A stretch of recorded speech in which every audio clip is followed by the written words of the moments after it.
There's a meeting that's happening in about an hour and 5 minutes, and so we want to make sure that we cover everything that has to do with healthcare reform, a subject that everyone has an opinion on, and depending on one's political persuasion, it either goes left or right, and there seems to be very few people in the center of this controversy, and yet we're all in the middle of it.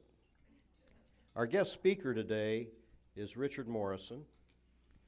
I personally have known Richard since I moved to Orlando. When I came to UCF almost 18 years ago, I asked our then department chair, who should I meet in this community which would make my teaching much more relevant? And he said, the one person you need to meet is a gentleman by the name of Rich Morrison at Florida Hospital. So I went over and talked to him, and he said, what's your political persuasion? And I told him, and he said, well, we'll see.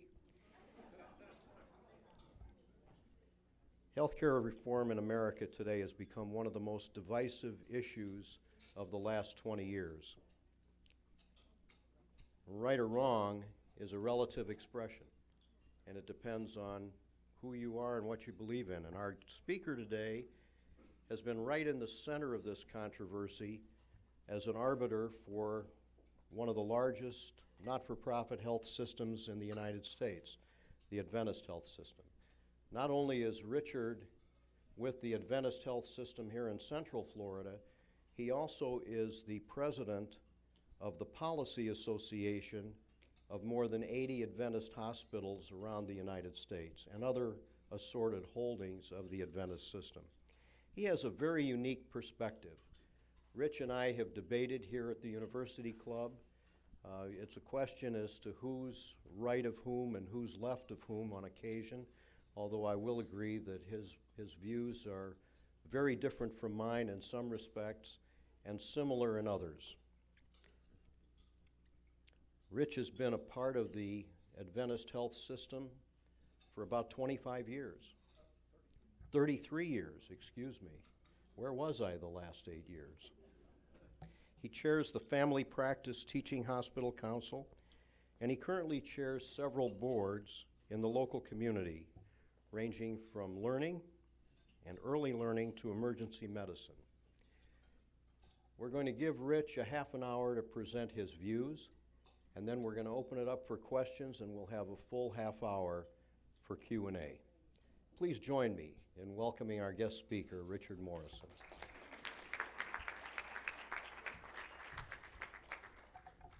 Thank you, Aaron.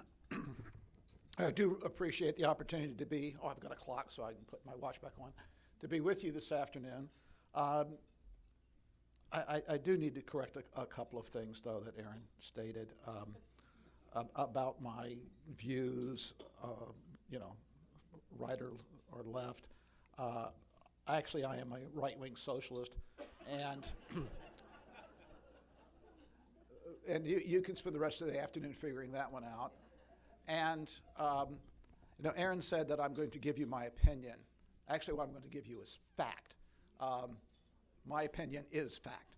So I think we're kind of trying to establish the ground rules of the presentation.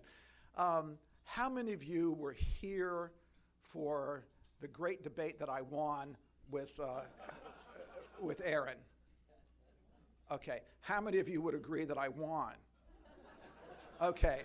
Everyone but Aaron. That's really good. Thank you. I really appreciate it. Aaron, you were looking this way, so you couldn't see who agreed with me. That's really good. So I'm going to ask, is anyone here not at least vaguely familiar with the Affordable Care Act? Okay. Now, do you like the Affordable Care Act more than you like Obamacare? Because there are people who make a distinction. Okay. Well, we're now in the midst of the actual implementation of the more substantive aspects of the Affordable Care Act. Now, this has been in place since 2010, and what was taking place in the first 4 years of 2010 was some substantive changes, but not a significant amount. A lot of the revenue-producing aspects of Obamacare or ACA, depends on where you say it. And a lot of, and if I say Obamacare, it's not said in a pejorative way. A lot of my Democratic friends call it Obamacare. At least they did up until the rollout. And now they're calling it PPACA. The Patient Protection and Affordable Care Act. That was the original. That's the original title of this thing. Yes, PPACA, ACA, or Obamacare. So there were several things that were put in place during the first 4 years, and into the roll-up that we're seeing, or the rollout, I should say, that we're seeing now. Some of those things were more impactful upon Medicare and certain changes that took place in that program. And one of the main things was the reduction in reimbursement to hospitals, because one of the pay-fors for the first 10 years was a reduction in payments mostly to hospitals, but now it's affecting nursing homes, home health care agencies, hospices, of reductions of revenue, or the budget, in Medicare to pay for part of the rollout of the Affordable Care Act. And I'll do Affordable Care Act out of sensitivities here. So that's taken place. You had, within the structures of the law, the Affordable Care Act itself, certain things that were designed to look at changes in the actual delivery system. Because this was supposed to be healthcare reform, correct? I mean, that was the whole discussion. So there were some things in the development of the structures of how healthcare is delivered, but what this bill really did was address itself to healthcare insurance, and that's been primarily the focus of this. There are several things that it did not do, not the least of which was address the issue of the supply of medical personnel, mostly physicians. There was some addressing of the development of advanced registered nurse practitioners, but it did not look at the supply side of who's going to be there to provide care, given that there was going to be financial, or at least theoretically, financial access to healthcare now, other than through the emergency departments and other things. So there was also a key feature, and this rolls up to why some of the huge problems exist. And I don't think anyone can say that there's not huge problems. But there's several key things that took place or did not take place that are manifesting themselves in what I can only say right now looks like a very chaotic environment. Now, under the original bill, there was to be this major expansion of Medicaid. In fact, the expansion of Medicaid was to take care of about half of the uninsured. Because you got to remember, one of the things that was done originally, one of the justifications for the passage of this whole thing was that, and depending upon the day, the closeness to an election, and I don't mean that cynically, it's just true, the amount of uninsured in this country varied. It was 40 million, it was 50 million, it was 60 million, and it depends on, how you calculate it and the reason why you would have the number out there. And a lot of it was, frankly, political. I mean, a lot of stuff in life is political. So let's just say it was, I'll grant that it was 60 million. The original bill, in the best of circumstances, and this was an estimate not by me, but by the Congressional Budget Office, was only really going to solve the problem of uninsured by 50%. So you were only going to get a reduction, according to CBO, of 50% of the uninsured. So even if things weren't perfectly well, you're still going to wind up with 30 million uninsured for one reason or another. So that's a little interesting facet. So that was the original justification. All these people are uninsured. And there's a real problem, and there still is, with the high cost of health care in this country because of the uninsured because those folks are paid for by a direct shifting of costs by institutions and physicians and others. It's called a cost shift, and it winds up being paid for by private insurance. It's one of the reasons why private insurance is very, very high. The other aspect of why insurance is very high is that Medicare does not pay its costs. It's just a simple fact. I mean, if you read the MedPAC reports, at best, under the best of circumstances, Medicare covers 97% of the actual cost, forget making an operating margin, 97% of its cost across the country. It's now down to 94%, something like that. So, and then you had Medicaid, which in a lot of states doesn't, again, cover costs. So you had that issue, and private business was picking up the slack. And so you had a variety of economic reasons, and then you had some good public policy reasons of why you would want to expand access to health insurance. And that was the goal for this whole thing, really, to expand access. And just historically, one of the things that's been sought after, exclusively by the Democrats, has been since Wilson. I remember that his first campaign, and I was advising the Adventist Health System at the time, back in 1917. But he wanted to do universal health insurance, and there was no appetite for it among the people. What the people were concerned with was workers' comp, because working was very dangerous, getting sick wasn't that big of a deal, and having somebody come to a physician coming to your house wasn't that expensive. So there was much more interest in workers' comp. Roosevelt wanted to do universal insurance, but again, he did Social Security, and there just wasn't the political will nor the money to do it. Truman wanted to do the same thing, and didn't work. There was tremendous opposition to it because you're just coming off of a war. And then you came to Lyndon Johnson, who got probably half a loaf at the time, or not even that, with Medicare and Medicaid. That was the first real movement toward universal health insurance. Took two population groups, the very poor and those who were over 65, and provided health insurance for them, one purely by the state and through taxes, one with a combination of the state and the federal government. So this, what you saw with healthcare reform, didn't come out of just the clear blue. It's been on the agenda for 100 years. So that's an interesting issue here.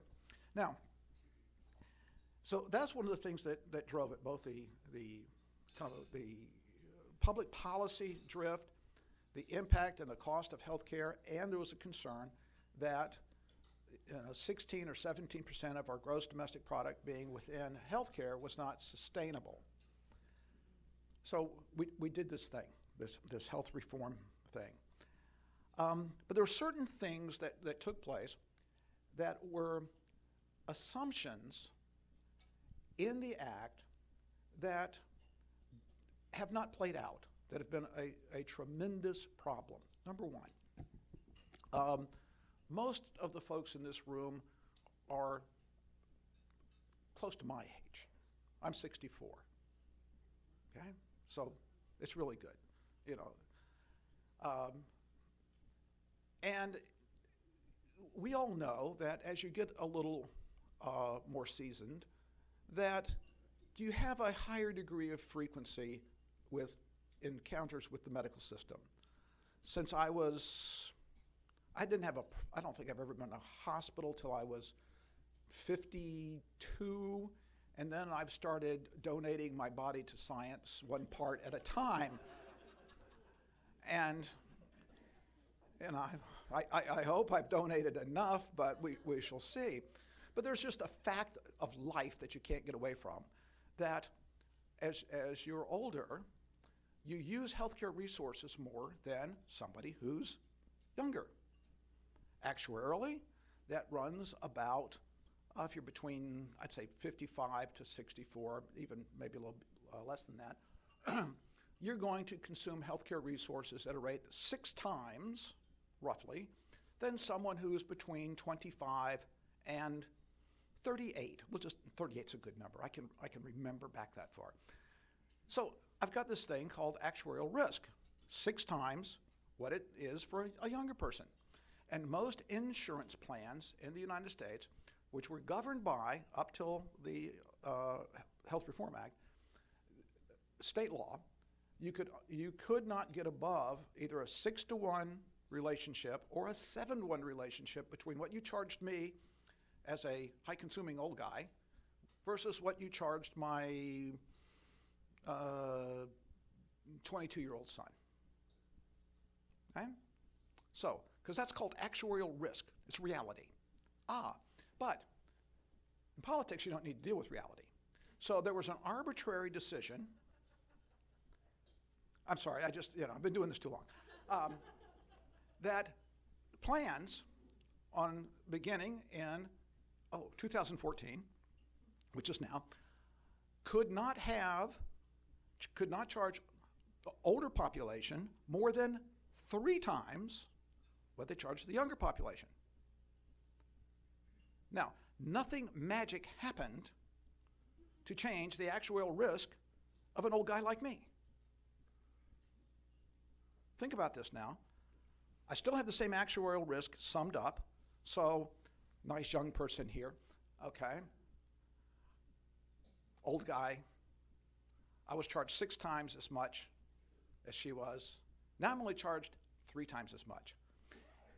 Guess who gets charged more? Because the risk isn't going away. I just shifted it to her. I just doubled her burden and her cost for health insurance. All right? So just think about that for a second.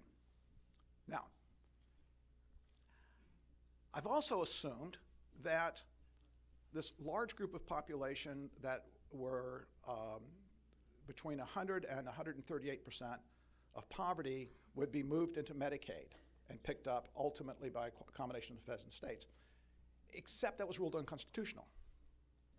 So it became completely optional for the states to expand. The state of Florida has not. Those folks are now eligible for a subsidy for their premium. Anyone from 100% up to 400% of poverty is eligible for a premium. 400% of poverty, anybody know what that number is off the top of your head for a family of 4? $94,000 household income. So you can get a subsidy. All right, so that's, neither here nor there, but it's just, again, a fact.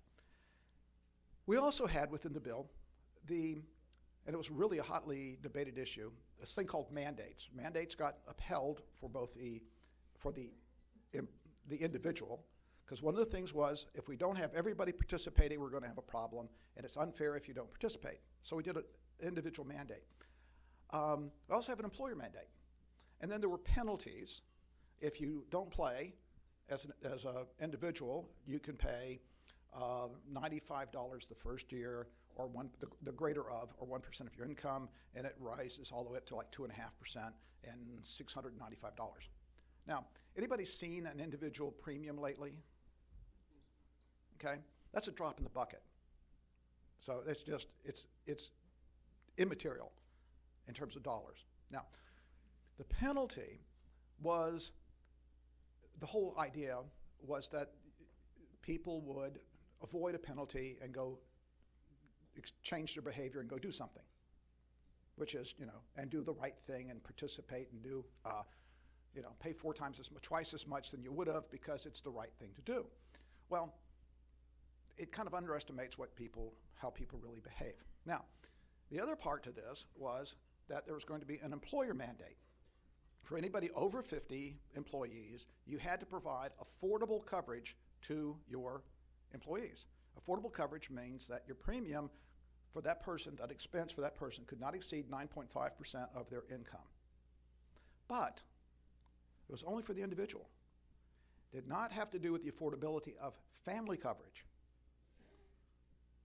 So only the individual, the affordability of the plan, relates to that single employee, not family coverage. So just hold that thought for a second. But you also had the employee mandate. One of the things that was done was that if you didn't provide health insurance, you were going to be fined $2,000 per employee if you did not provide coverage and you were over 50 employees. But it wasn't just 50 employees. It was the equivalent of 50 employees, because a full-time employee was now defined as 30 hours per week. So we take essentially your part-time people and then calculate that they were full-time to get you to your 50. So if you had 75 employees and said, I'll just take them all part-time, it would roll up, you'd have the full-time equivalent. Now, the other aspect of this was that if somebody went onto the exchange from your employee went to the exchange and got subsidized care, an additional penalty would be assessed of $3,000. So again, this was supposedly a carrot and stick model. And again, this was supposed to roll out, what's today's date? 17 days ago, all right? But it didn't. So the employer mandate has been put off till the beginning of the federal fiscal year of 2015, which means October of this year, which also means that the caps on out-of-pocket expenses do not take place until then. And there's a real question in some people's mind of whether it's even going to take place in October of 2015. Now we have the individual mandate. So there's going to be this tax penalty. Now, we all are quite familiar with what happened with the internet program from the government. It did not work. And people did not enroll. And they still have not enrolled to the numbers that are going to be monetarily required. But there's also a larger problem here, because what this thing was looking at, this plan was looking at, was to have nice young person, many nice young people, signing up, putting their premium dollar in, and being low actuarial risk, having that money not spent, because it would be spent on me. Because if we signed up, there's a lot of money here. Big problem. To make this thing work, just from a number standpoint, for every 6 older types, I needed 40 youngers to show up, to fully engage in the system. Okay? That's that's their own numbers. I'm not making these numbers up. This isn't my particular semi-conservative view of this thing. This is just reality. Right now, it's running 75-25. So instead of close to 40%, they're only getting 25%. And the other aspect of this is close to, it's 73-74% of everybody who's coming on is getting a subsidy of one kind or another, and close to 80% in most states where we have information to date are signing up for Medicaid.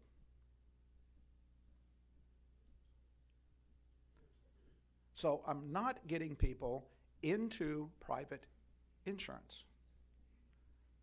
And I'm not getting the young people into private insurance that you need to be able to have the revenue to make this work. Now, there are provisions in the law that allow for I'm trying to use the right word.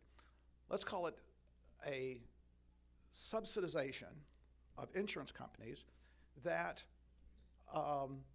take on and have an experience of bad risk selection, and their costs are extremely high. So they're going to be subsidized so that they can continue in business. So right now, there's dollars that are going to flow back. It's going to be tax dollars, and it's called modifying your risk pools and your exposure. And you're going to trip that wire very, very quickly because, again, part of the act was to set the amount of dollars that the insurance companies had to spend on health care benefits. If it was a company that was enrolling small companies, it was an insurance company, you had to spend 80% of your premium on health benefits. If you were enrolling large companies, it would be 85%. So your profit margin and all your operating costs had to come out of either 15% or 20%, which makes it a very, very tight window when you've got a tremendous amount of variation in what happens actuarially. So I've got this real ugly problem, is that the assumptions that were made of who would participate and why are not being met. I've got the nature of the folks who are enrolling and what they're enrolling to not being met. And I have a situation that financially is going to get very, very expensive from a tax standpoint, because most people, again, who are enrolling are getting subsidies. The younger people are not enrolling to bring in the revenue, which means that the actuarial exposure to the insurance companies is going to be very, very high, and therefore dollars are going to have to flow to them because that was the commitment made to them. Now, that is not a scenario for success. There were several things that were just, the assumptions that were made were fundamentally wrong. There was a lot of discussion that compared this program to what took place in Massachusetts, okay? And it was interesting because Massachusetts was, from an enrollment standpoint, very successful. But you also only had a 10% uninsurance rate in Massachusetts, number one. And number two, the penalties for not playing in Massachusetts were extraordinarily high. There was what's referred to as a behavioral threshold. So in Massachusetts, the difference between the premium and my penalty was like this. So assessing my risk, I'm going to act in my best financial self-interest. That's the fundamental theory of behavioral economists. So I'm willing to jump this little hurdle here because I could have this kind of expense and this kind of exposure. I'll do it because premiums were $7,000. My penalty was $5,500. Not that much of a thing to overcome, rational. The behavioral differential, if you want to call it the potential gap, with the penalties are like this with the insurance reform. Nobody's going to jump this gap if you're young. I mean, it's just not going to occur. That's not the way young people behave. In addition, though it was a good thing, I can now continue adolescence till I'm 26 years old by staying on my parents' insurance. You took a large group of people who would be paying higher dollars out of the possibility of them joining on their own and contributing the money. So I even lessened that pool of who would pay, even if they would, and had the money in their pocket. You're also talking about people who are at the lower end of their economic life in terms of earning potential. That's why they're not going to make that decision to go spend the money. It just isn't going to happen. So I've got these fundamental flaws in the assumptions that were to drive this thing and make it successful. Huge problem. I mean, and I'm not sure it can be overcome. And there's some things that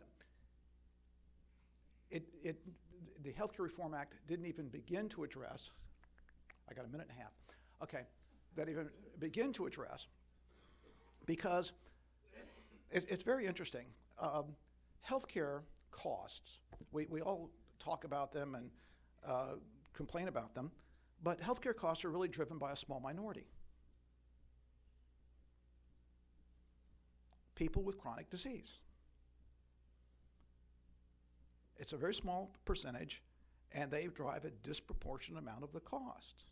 Now, the Health Reform Act really did not, in and of itself, address that particular issue of chronic disease. It just focused on the underlying thing that kind of all equal, but some are more equal than others. I think that was in Animal Farm. But it's not the way it works. So there's this concentration about acute care and a total ignoring of chronic care, the real underlying the underlying drivers of healthcare expenditures in this country. Now, some of the things that were really good, so to give kind of balance, was there was an initial commitment to wellness and prevention and trying to lower expenses that way. Those dollars went away. Those got sucked up very, very quickly.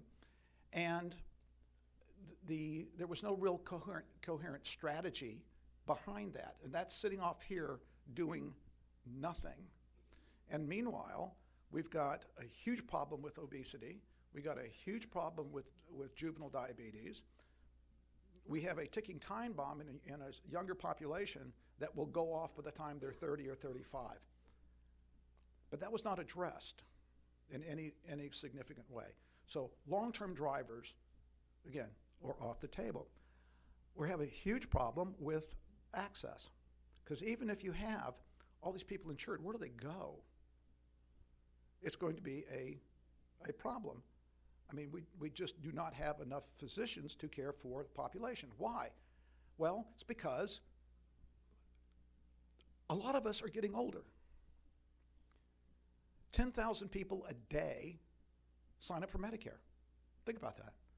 Now, I don't get instantly sick, but over the course of the next 8 years, until I'm 72, 73, I'll be consuming resources more. There's not the group to be able to deal with that. In the meantime, I've got this push, at least theoretically, of people more formally joining the system, but where do they go for care?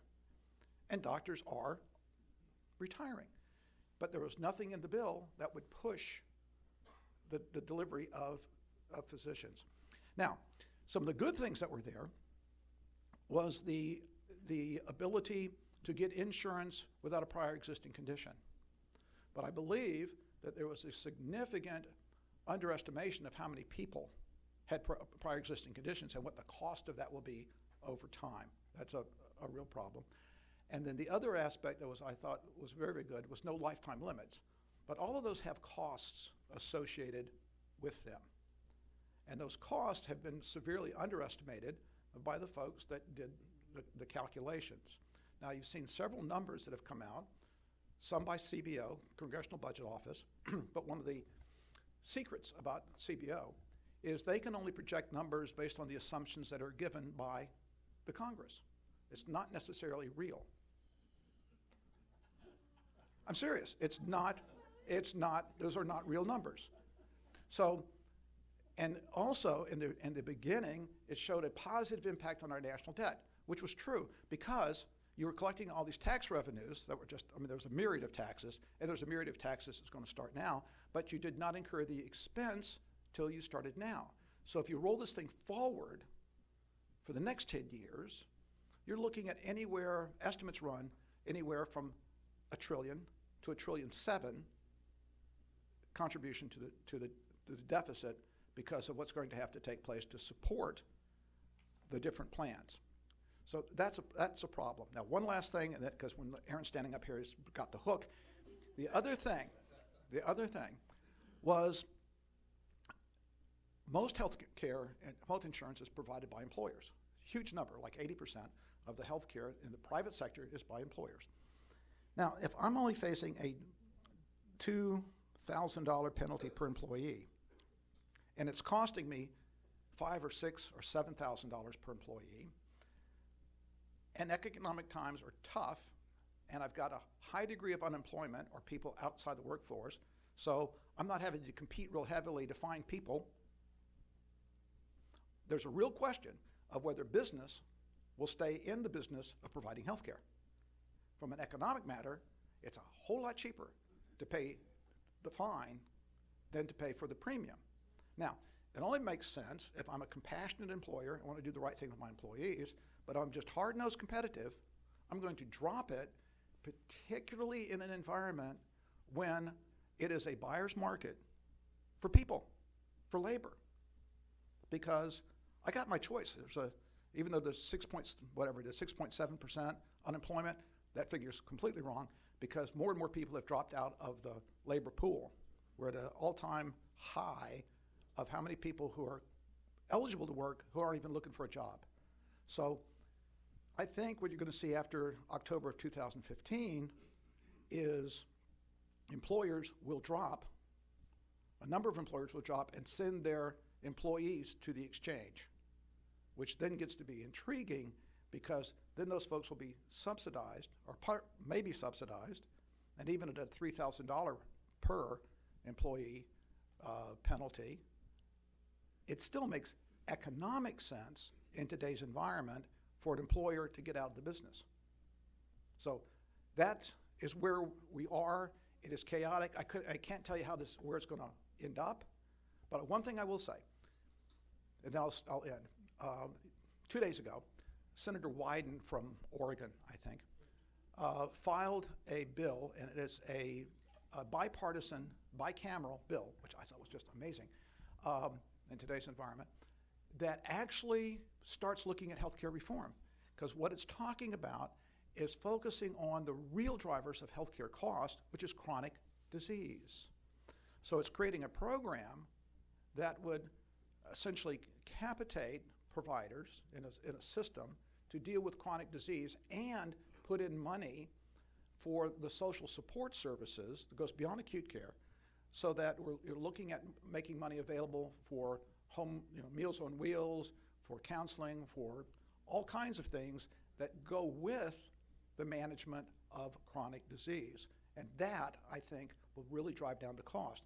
So I think you're going to see Congress, in a piecemeal sort of way, address several of the issues that should have been addressed when we're looking at the initial foray into healthcare reform. And I'm out of time, way out of time. My apologies. You want to sit for the questions? Yeah, sit for the questions, just 'cause I can't We stand that we one. want to accommodate everyone if we can. So there's one ground rule that we're going to impose.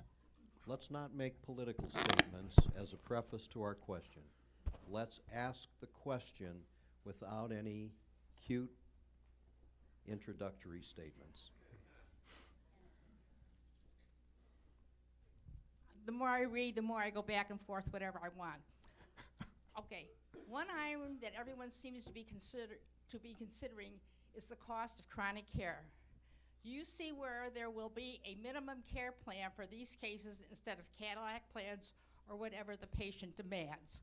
And the example is somebody in California was really upset he couldn't get coverage for his $400,000 plan. So my question is, do you think there will be a minimum care plan for people with chronic conditions instead of, my son's a respiratory therapist. He says people come in and demand these things when it's really not necessary. Yeah, I think that what we're going to see is, I'm not sure it'd be necessarily a minimal plan per se for chronic conditions, but if we go to a different payment structure for chronic care. Right now, we're with Medicare and with even with commercial plans, we're in some sort of fee-for-service model where if I do something to you, I get paid. Now, that kind of distorts the incentive. So with Wyden's bill, we get to essentially a capitation. So let's say I've got diabetes, and it's determined that over the cost of a year, it's $16,000 to treat a person with diabetes who's 64 years old. So a provider, hospital, system, whatever, would get that $16,000 or $15,000, and it's, okay, it's yours. So I'm beyond fee for service, and the way I will make, and let's just be candid about it, I gotta make money to stay in business. I mean, I've been around 100 and something years, both me and the hospital. I helped found the hospital 118, never mind. So you gotta make money. But the way you do that now is not by doing things, but by managing the population and getting the person as healthy and as possible, and using the lowest intensity of resources as possible. That's the only way we're going to get there, is changing the payment methodology and structures. Now, as it relates to Cadillac plans, and I forgot the date, I think it's I can't remember the date. There's a huge penalty paid on Cadillac plans. I'm 2018, I think. It's not 2015 because I'm not worried about it yet. But I think it's 2018 where your Cadillac plan will be taxed, I think it's something like 50% as supplemental income. So that in and of itself will slow down the Cadillac plans. But I don't think that'll come to fruition. Depends on who's in power at the time, because many of those Cadillac plans are union driven. That's not a slam on the unions, because the unions negotiated higher rates of reimbursement and pay through benefits as they did through wages. Long history on that. There's all a product of World War II. I won't even go there. So that's why it got pushed out, and that's why I think it'll be a fight when it comes time to implement it. You said 10,000 people a day are aging out and becoming Medicare. Not aging out. Becoming Medicare Becoming recipients. Medicare, you know. Are there, I don't know the population statistics, are there enough young people that if every one of them joined the health care to support this aging population? The quick answer, no. If we look at, just take Social Security, right now there's 3.8 people working to support a Social Security recipient. In 2025, there will be 2. So think about that as it applies to Medicare. And the other part to that is we've done a really good job of keeping people alive, because the fundamental assumption with Medicare, and the only way Medicare works, and I hate to say this in an audience of folks who are getting close to the Medicare age, is that we die. Nobody anticipated us living beyond 72. The fastest age-growing segment in the United States is 80 plus. So if you look at the actuarial tables, I sat around one weekend and aged out the population over the next 10 years and took the mortality rate at each age cohort and then the average cost, hold the average cost at $8,000, $8,500, didn't even inflate the cost. And the numbers got so ugly, I quit, because of how much money we're going to spend, and there's not the young people to be able to help do that. We had an opportunity to fix that in 1985, and we passed. But again, long story of why we did, but it's not pretty. Question. What effect, if any, does the Affordable Care Act have on Medicare programs? Interesting, very interesting question. There's a very controversial part of Medicare. It's called the, the Independent Payment Review Commission. All right. Now, the Independent Payment Review Commission is finally being established. One of the things that it will do is, if Medicare hits a certain percentage of the expenditures, or is rising at a certain rate, that was not projected, then they have the ability to go in and make fundamental changes to the Medicare program to be able to bring it back in conformance with the projections of the expenses. Now, what those changes would be, nobody's really sure.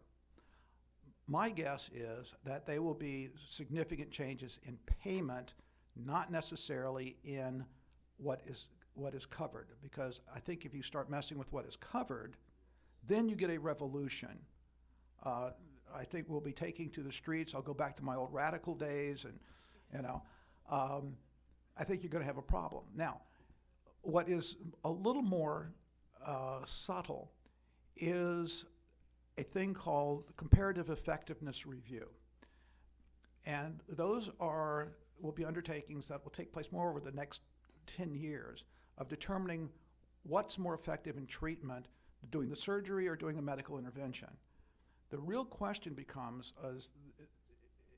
do they make, even though they're precluded, do they make payment decisions based upon those determinations? And over what period of time do they say the effectiveness? So there is going to be some change. and there's going to be greater responsibility. The one change that's going to come very, very soon is how much co-insurance you're going to be allowed to buy, because there's an association with the extent of your co-insurance and your Medicare supplemental and how frequently you use services. That's going to change, I think, over the next 5 years. I have two questions. Are they going to pay more for Medicaid to the doctors? I doubt it. There was a short-term increase in payment by Medicaid for primary care physicians, but I sincerely doubt that what you're going to see is a wholesale increase to Medicaid physicians. Medicaid in this state is going to be taken over by the managed care companies, but you're also dealing with a finite set of dollars. So not even the managed care companies are going to be very hard pressed to pay physicians more than Medicaid is already paying them because they're only getting the Medicaid dollar. So that's the answer. The short answer to that is no, not going to happen. I gotta get out of here. Is the future going to be Florida Hospital is going to squeeze out the insurance companies? Because they're the middleman, they're not providing any Medicare. You're hiring all the doctors in Orlando. Well, I don't have them all yet. I don't think, we would not squeeze out the insurance companies. Anybody here with the insurance companies? Good. Okay. There is a real question of what value does an insurance company provide. They do what's called socializing the risk. So they spread the risk over a larger population so that the variances in the expenditures are not great. The question becomes, can that be done in a different way? It probably can. Do they really add value to the system? They spend a lot of money on marketing, a lot of money on payment process, which now is electronic, which I can handle. Can this be really done in a much more efficient way? So there's some really hard questions that are going to be asked, and as you see more of changes in payment models to capitation and other things, then I think you'll see the role of insurance companies begin to dissipate. But you also have to remember, insurance companies are very politically powerful, and there is a war breaking out between insurance companies and hospitals even as we speak. We, as an industry, are being attacked, and I don't use that word casually, by the insurance companies because of the consolidations that we've had, because they don't like the fact that we now have power to negotiate. I mean, that's just the way it is. While recognizing the many problems of the Affordable Care Act, I'm curious to know, because of your experience, whether before Affordable Care Act was even a consideration, did you think there was any problems in our medical system? Were you active in any way if you did think there was any problems in offering any remediation to those problems? It's an excellent question, and I can speak to this as the hospital, or I can speak as the industry. As the industry, some hospitals were much more active than others. Was there a problem? Did we recognize there's a problem, or were we really happy with the system? No. We think that the system was absolutely, the incentives are absolutely wrong. And we recognized that for quite a while. The problem is that you have certain things that are out there on the books that prevented some of the efficiencies that would be required. And I don't want to, again, put it necessarily in monetary terms, but aligning the incentives between the physicians and the hospital. So if I found a better way to provide care in the hospital, a much more efficient way, but it would take a significant change on the part of the doctor, I could not work with that physician and provide some compensation, if you will, for the savings that we would derive, because that would create what's known as a Stark violation, and get me in a whole lot of trouble. Now, that was addressed partially by the ACO, where you get this thing called the Stark exemptions. If you are an ACO, you can start sharing money back and forth to align it properly. But the system wasn't structured that allow you to do innovative things. Now, the other part is there was nothing there that you could do to provide incentives to people beyond physicians to look at taking care of yourself. We'll go back to the question over here. People wanted the best of everything. Well, it's very, very difficult when, there's a couple of physicians in the room, somebody comes to you, particularly in this new world where you had advertising for prescription medication, and people would demand, give me I saw this on TV, I want X. Well, they got it. So addressing that, the expectations of the population is really difficult. So yes, we did, but there were severe constraints legally of how far you could go, and nobody really cared because people were immunized against the consequences of their own behavior because they had good coverage. My question has to do with really the fundamental of our costs that seem to be going up all the time, and I think a lot of it is driven by what you might call the lack of tort reform. Do you have any idea about that?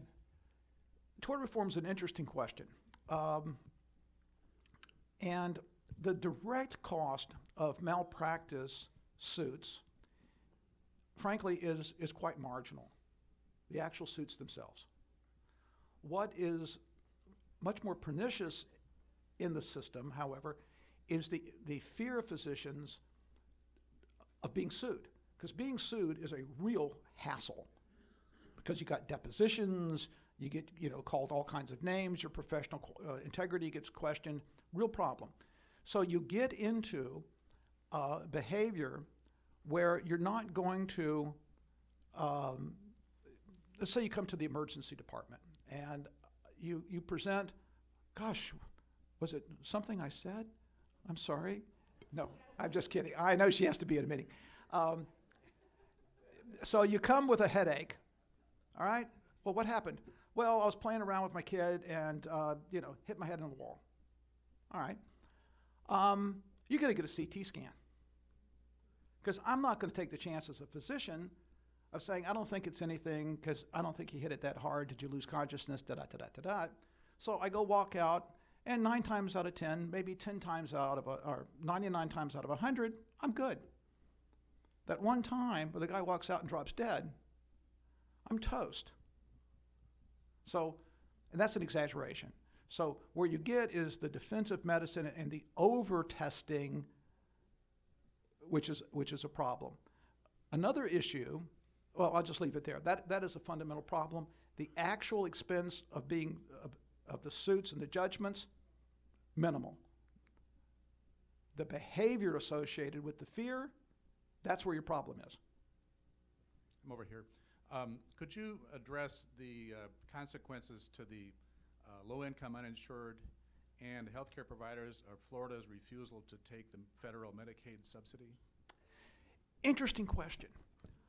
We just had a discussion about that this morning, and it's a fascinating problem because Florida's refusing to take roughly $50 billion and expand coverage to approximately 1,100,000 people.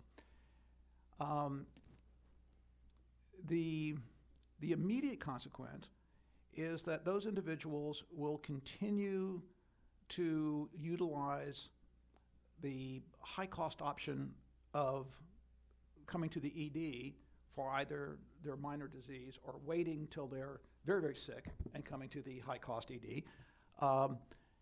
And since they have no insurance and they have no money, they don't pay, those costs are incurred, they get shifted. So it adds to the cost. Now,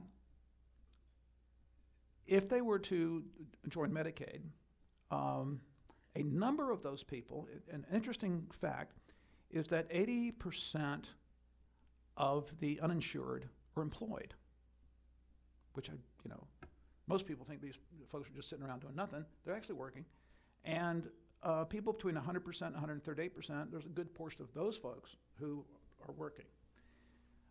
A number of those folks, all of them actually, because of the change with the constitutional decision and then an administrative decision, are eligible to go to the exchange and buy a subsidized policy that probably would cost them nothing. The problem is getting registered on the exchange and finding somebody who's going to participate in the plans that are offered by the exchange.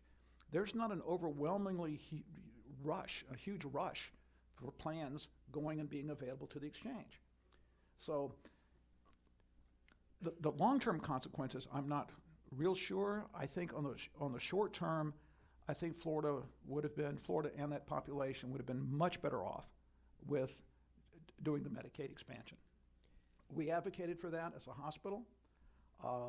Frankly, that was Medicaid expansion was one of the reasons why the hospital industry agreed and was supportive of healthcare reform, because we were going to trade some reimbursement issues on Medicare by having folks eligible for Medicaid, because getting something from Medicaid is a whole lot better than getting nothing from the uninsured. So the financial trade was good. Well, I've taken the cut, but now I'm not getting the financial trade. And that's a problem, and it's a problem for people who are insured, because I still got the upward pressure now on rates. So overall, very bad decision. Ladies and gentlemen, that ends our formal question and answer session. Rich will be here till 1:30 if you wish to ask him any more personal questions. What personal questions? I'm going to talk about my... Wait a minute. Thank you very much for coming.